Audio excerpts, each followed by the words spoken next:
नमस्कार दोस्तों, स्वागत है आपका हमारे चैनल पर एजुकेशन फॉर नॉलेज में। आज के वीडियो में हम जानेंगे सेट नंबर 20 और ये बीपीएससी और बीएसएससी के द्वारा अलग अलग एग्जामों में पूछा गया प्रश्न है, यानी इम्पॉर्टेंट प्रश्न है, प्रीवियस ईयर क्वेश्चन है। आप प्रैक्टिस सेट के रूप में देखें। टोटल 100 प्रैक्टिस सेट है, यानी कि टोटल 100 प्रैक्टिस सेट है और एक प्रैक्टिस सेट में 20 प्रश्न है।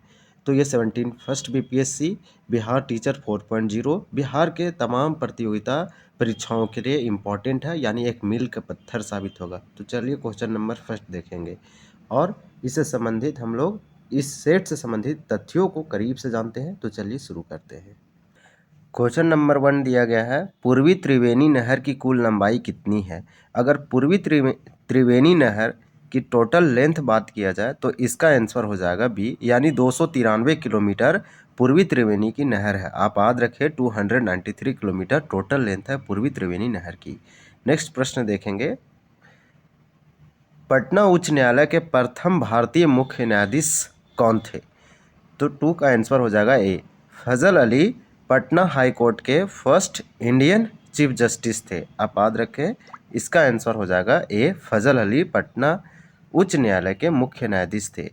प्रथम, प्रयाग स्तंभ लेख को किस शासक ने इलाहाबाद के किले में रखवाया था? तो आप याद रखें 3 का आंसर ए हो जाएगा, ये अकबर, यानी प्रयाग स्तंभ लेख को कौशाम्बी से अकबर ने इलाहाबाद के किले में रखवाया था। इसका आंसर ये हो जाएगा। आप सेकंड, यानी क्वेश्चन नंबर 4 में यही पूछा गया है कि प्रयाग स्तंभ लेख पहले कहाँ था?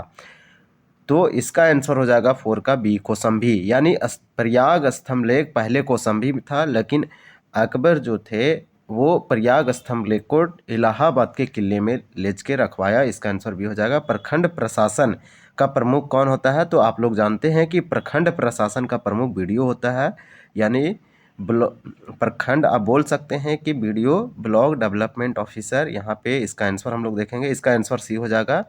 प्रखंड प्रशासन का जो उच्च अधिकारी होते हैं वह होते हैं प्रखंड विकास पदाधिकारी। आप याद रखें इसका आंसर सी होगा। नेक्स्ट प्रश्न देखेंगे, क्वेश्चन नंबर 6 है, प्रमंडल प्रशासन का प्रमुख कौन होता है? नेक्स्ट अब पूछा गया है प्रमंडल। प्रमंडल को डिवीजन बोलते हैं। तो जो डिवीजन का जो हेड होता है एडमिनिस्ट्रेटिव में, या फिर प्रमंडल प्रशासन का जो प्रमुख होता है, हेड होता है, वह होते हैं आयुक्त। इसका आंसर ये हो जाएगा ए, आयुक्त। आप याद रखें। नेक्स्ट प्रश्न देखेंगे क्वेश्चन नंबर 7 में है, प्रथम बौद्ध संगीत की अध्यक्षता किसके द्वारा की गई थी? अगर फर्स्ट बौद्ध समिट यहाँ पे देखेंगे, संगीत सम्मेलन देखेंगे, या फिर प्रथम बौद्ध संगीत की अध्यक्षता जो किए थे वह किए थे यहाँ पे महाकश्यप। आंसर बी हो जाएगा। 7 प्रश्न संख्या का आंसर भी होगा। महाकश्यप के द्वारा प्रथम बौद्ध संगीत की अध्यक्षता की गई थी। क्वेश्चन नंबर 8 है। 8 में पूछा जा रहा है, भारत के किस राज्य में सर्वप्रथम अल्पसंख्यक आयोग का वैधानिक अधिकार प्रदान किए गए थे? तो 8 का आंसर हो जाएगा बिहार। भारत के बिहार में सबसे पहले या सर्वप्रथम अल्पसंख्यक आयोग को एक वैधानिक अधिकार प्रदान किया गया था। ये बहुत इंपॉर्टेंट क्वेश्चन है। अल्पसंख्यक ऐसे लोग जिसकी संख्या कम है उसे अल्पसंख्यक बोलते हैं। बिहार में किसान सभा के गठन की औपचारिक घोषणा कब हुई थी? अगर बिहार में बात किया जाए किसान सभा की गठन का एक औपचारिक ऑफिशियली घोषणा, तो ये जो है इसका आंसर भी हो जाएगा 1928 ईस्वी। यानी बिहार में किसान सभा का गठन के लिए औपचारिक घोषणा 1928 में 1928 को हुई थी। इसका आंसर भी हो जाएगा। 10 नंबर है, प्रत्येक मंत्री पद ग्रहण करने से पूर्व किसके सम्मुख पद एवं गोपनीयता का शपथ लेता है? आप सिंपल, अगर कोई भी मंत्री है, प्रत्येक मंत्री एक राज्य में 10, 12, 15 उसके विधानसभा जितने भी नंबर है, संख्या है, उसके अनुसार मंत्री रहते हैं, यानी 15% रहते हैं। ये सब आप जानते हैं, पॉलिटी की पार्ट है। तो इसी प्रकार से आपसे पूछा जा रहा है कि प्रत्येक मंत्री पद ग्रहण करने से पूर्व किसके सम्मुख या किसके सामने पद और गोपनीयता की शपथ लेते हैं? तो 10 का आंसर हो जाएगा बी, राज्यपाल, जिसे हम लोग गवर्नर बोलते हैं। आप याद रखें, राज्यपाल यानी गवर्नर के सामने हर एक मंत्री, वह चाहे मुख्यमंत्री क्यों ना हो, वो अपने ग्रहण करने से पूर्व उनके सामने पद और गोपनीयता की शपथ लेते हैं। नेक्स्ट प्रश्न देखेंगे 11 नंबर। अगर आप सेट 1 से लेकर 19 तक नहीं देखे हैं तो आप ज़रूर देखिए, प्लेलिस्ट बना हुआ। बौद्ध धर्म में 12 चक्र है, इन्हें क्या कहा जाता है? तो बौद्ध धर्म में 12 चक्र है। तो 11 का आंसर हो जाएगा ए, द्वादश नदान। तो आप याद रखें द्वादश नदान। यहाँ पे संस्कृत में लिखा हुआ है, इसका मतलब ही होता है 12। मगध साम्राज्य का प्रथम उत्कर्ष किस शताब्दी में हुआ था? अगर मगध साम्राज्य का प्रथम उत्कर्ष देखें तो ये जो शताब्दी में हुई थी वह शताब्दी थी 6ठी शताब्दी ईसा पूर्व, यानी कि मगध साम्राज्य का प्रथम उत्कर्ष 6ठी शताब्दी ईसा पूर्व में हुई थी। इसका आंसर सी हो जाएगा। नेक्स्ट है क्वेश्चन नंबर 13 यानी 13। बिहार विधानसभा का पहला प्रोटेम स्पीकर किसे नियुक्त किया गया था? ये बीपीएससी में क्वेश्चन पूछा गया, ऐसा ही क्वेश्चन पूछे जाते हैं बीएसएससी और बीपीएससी में। तो बिहार विधानसभा का पहला प्रोटेम स्पीकर कौन थे, आपसे यही पूछा जा रहा है। तो 10 का हम लोग ऑप्शन देखेंगे, यानी क्वेश्चन नंबर 13 का। तो 13 का ऑप्शन दिया गया है, आप देख पा रहे होंगे। इसका आंसर डी हो जाएगा।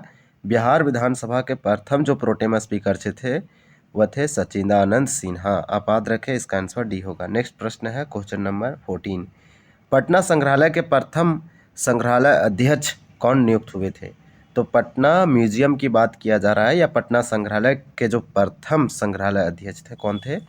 14 का आंसर ये हो जाएगा शरद चंद्र राय, यानी शरद चंद्र राय पटना संग्रहालय, पटना म्यूजियम के प्रथम संग्रहालय अध्यक्ष थे। नेक्स्ट प्रश्न है 15 में दिया गया है, बिहार विधानसभा का पहला अध्यक्ष किसे नियुक्त किया गया था? हम लोग अभी देखें बिहार विधानसभा के पहला प्रोटेम स्पीकर, अब नेक्स्ट है बिहार विधानसभा के पहला अध्यक्ष। तो बिहार विधानसभा के पहला अध्यक्ष यानी स्पीकर की बात किया जा रहा है, तो 15 का आंसर हो जाएगा बी, राम दयालु सिन्हा। इसका आंसर भी हो जाएगा राम दयालु सिन्हा। क्वेश्चन नंबर 16 है, श्रीमती चक्रवर्ती देवी किस शैली की प्रमुख चित्रकार है? यानी श्रीमती जो चक्रवर्ती देवी है वो किस शैली की प्रमुख चित्रकार है, पेंटिंग करती है? तो 16 का आंसर हो जाएगा ए, मंजूषा शैली की एक प्रमुख चित्रकार है चक्रवर्ती देवी, आप याद रखें।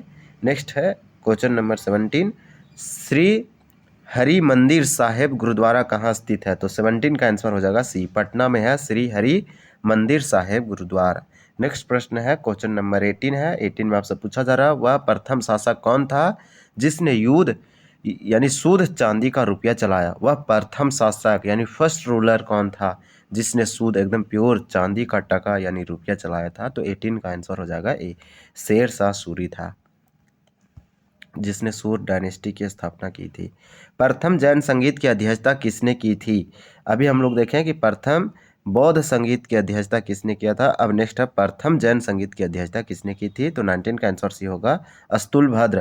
प्रथम जैन संगीत का अगर पूछा जाए तो अस्तुलभद्र होगा, इसका आंसर 19 का सी होगा। इस सेट का ये लास्ट क्वेश्चन है, ये क्वेश्चन ऑफ द डे रहेगा, यानी क्वेश्चन फॉर यू है, आपको कमेंट करके बताना, बहुत ईजी है। प्रथम जैन संगीत का आयोजन कहाँ हुआ था? जैसे में अभी हम लोग देखें कि प्रथम जैन संगीत की अध्यक्षता किसने किया था, तो हम लोग देखें कि प्रथम जैन संगीत की अध्यक्षता अस्तुलभद्र ने किए थे। तो इसी प्रकार से नेक्स्ट पूछा जा रहा है, इसी प्रकार से पूछा जा रहा है कि प्रथम जैन संगीत का आयोजन कहाँ हुआ था? क्या पाटलिपुत्र में, वल्लभी में हुआ था, श्रवण बेलगोला में, व पावापुर में? आप कमेंट करें, क्वेश्चन ऑफ द डे है। यहाँ पे आंसर हालांकि हम बता चुके हैं। इसके बाद हम लोग नेक्स्ट देखेंगे 21, और कल का आपसे सेट नंबर 19 में पूछा गया था क्वेश्चन ऑफ द डे में ये क्वेश्चन कि पूर्वी कोसी नहर प्रणाली में मुख्य नहर की लंबाई कितनी है? तो इसका आंसर हो जाएगा सी, 44 किलोमीटर। यह इसका आज का आंसर ये है, लेकिन आज का क्वेश्चन आप कमेंट करें। अगर वीडियो पसंद आया है तो आप चैनल को जरूर सब्सक्राइब करें, शेयर करें। Thank you for watching this video.